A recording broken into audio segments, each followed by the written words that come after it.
Hey guys, that Welsh Nerd here, and today we're going to be looking at one of the brand new Dominus class Imperial Knights. And today we're going to be going with my personal favourite, the Knight Valiant, with its conflagration cannon and Thundercoil Harpoon. Now these guys look super cool. From what I've seen online, they're going to be about the same size as Imperial Knights, maybe a little bit taller once you take into account the peaks there and the turrets they can have on top. But yeah, I just like how awesome this looks, to be honest. So this is the front of the box. Side of the box is as we're getting used to, same per. And then on the back we've got something which we don't really see before, which we haven't really seen before, sorry, is we've got a specific knight, the Divine Retribution, and that's what this one is supposed to be. And sticking with the taglines, of course, this one is an unstoppable line-breaking behemoth. We can just see more details here with twin meltguns, Thundercoil Harpoons, what each one is, and it's just awesome. Sorry for the screen glare, I have no idea why this is happening. So we're going to go straight into the box. It is already uncellophaned, as I did unfortunately start to record before I realised I'd lost audio. I hadn't actually hit recording even. So first thing we notice is it's got one of these boxes in it, unlike loose sprues, and with a instruction sheet at the top, as well as then just a box of sprues. Now there are 3 sprues in this box, as well as a base, which is the standard Imperial Knight base as far as I'm aware. It doesn't look to be any bigger. And then your normal transfer sheet for Imperial Knights.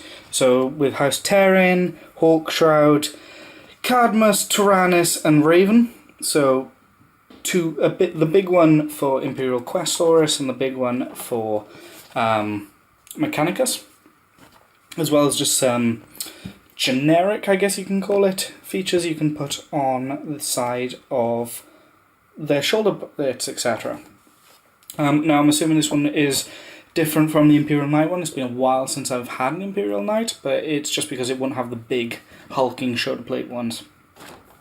So we'll set this aside for now, and we're just going to go straight into sprues. So this is the one that's going to be unique to the Dominus, I believe.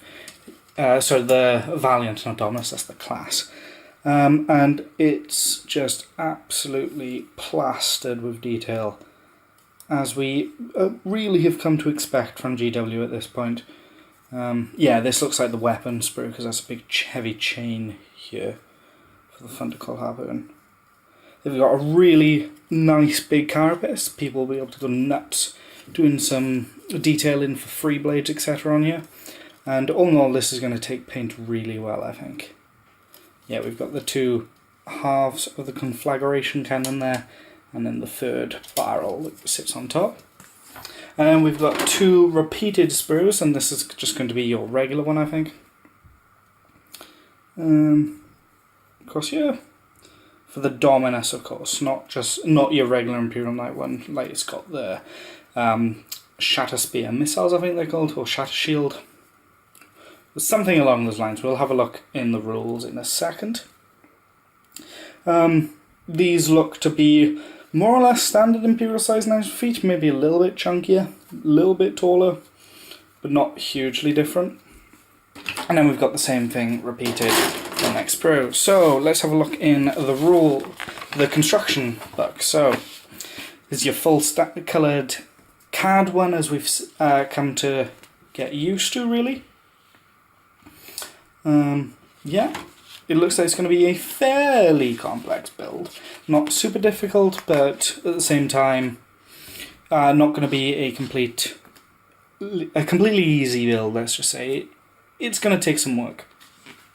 And we're building the Thundercoil Harpoon here, and the conflagration cannon, and it all just slots on as you're pretty much used to for Imperial Knight arms. With some posability for the legs, etc. And then there's 2 lots of siege breaker cannons, and there should also be 2 lots of missiles. Yeah, shield breaker missiles. And you do that twice, and you've got the option to build it either way.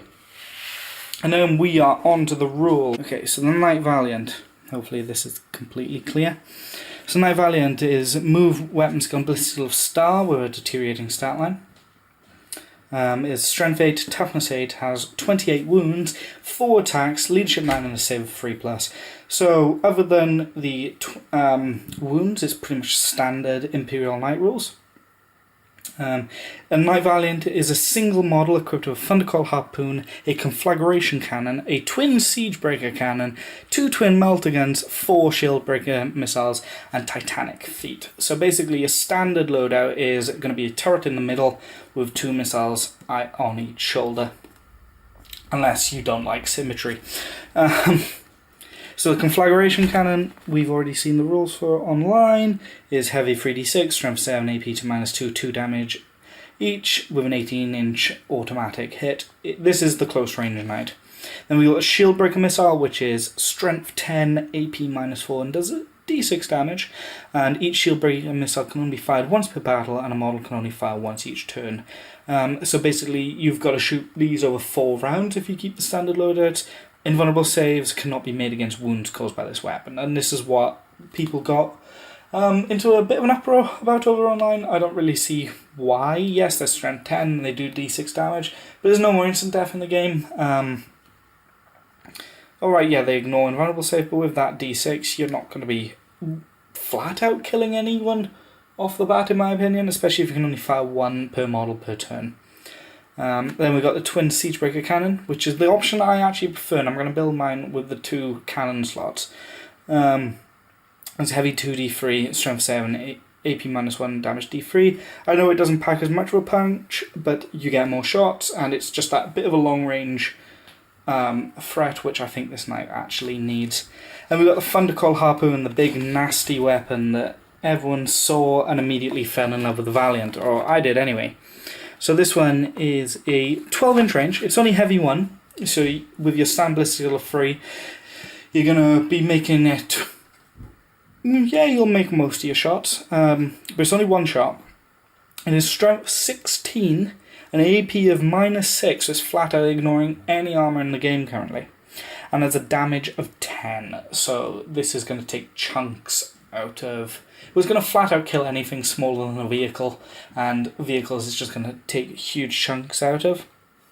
You can reroll failed hit rolls when targeting vehicle or monster units with this weapon, so you actually got a really solid chance of hitting the weapon, the targets this weapon is designed to hit. And if this weapon does inflict any damage, the target unit suffers an additional d3 mortal wounds. Now, I think this is something to just make sure you get right. It says if it inflicts the damage, so you'd roll all your saves and stuff first, any invulnerable saves for it, avoiding it. Then if something takes the 10 wounds, you then inflict a further d3 mortal wounds. And that's just nasty. Twin melter guns are basically what twin link melter guns, and now also assault 2, strength 8, AP -4, d6 damage, types within half range, roll 2 dice with inflicting damage and discard the lowest. What you're used to, but it's 2 shots. And then there's Titanic Feet, which are just Titanic Feet. Strength user, AP -2, d3 damage each, and you make 3 hit rolls for each attack made with this weapon. So really, this guy has got 12 attacks in close combat rather than 4, being as that's the only close combat weapon it's got.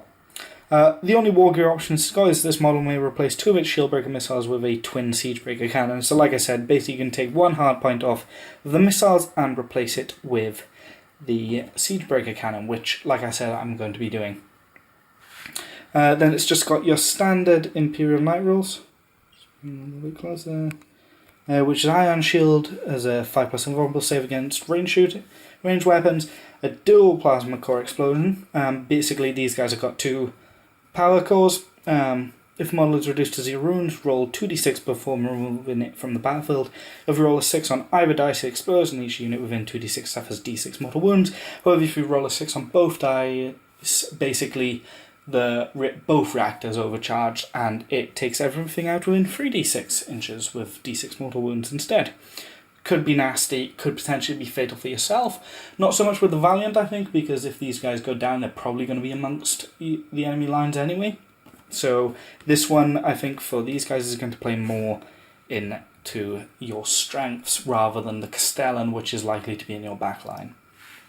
And then you've just got the Super Heavy Walker, which is just the rule that allows them to fall back in a movement phase and still shoot and charge in the same turn, and it allows them to shoot heavy weapons without the penalty, and only gets a cover save if half of the model is covered. Oh, and it allows it to move over enemy units as long as it doesn't end within 1 inches. So basic standard stuff for the special rules. This guy's special rules really is the weapons it can take. The Thundercoil Harpoon and the conflagration cannon are hideous. And I'm really looking forward to using them on the tabletop, and I'm really not looking forward to see them across the table from me.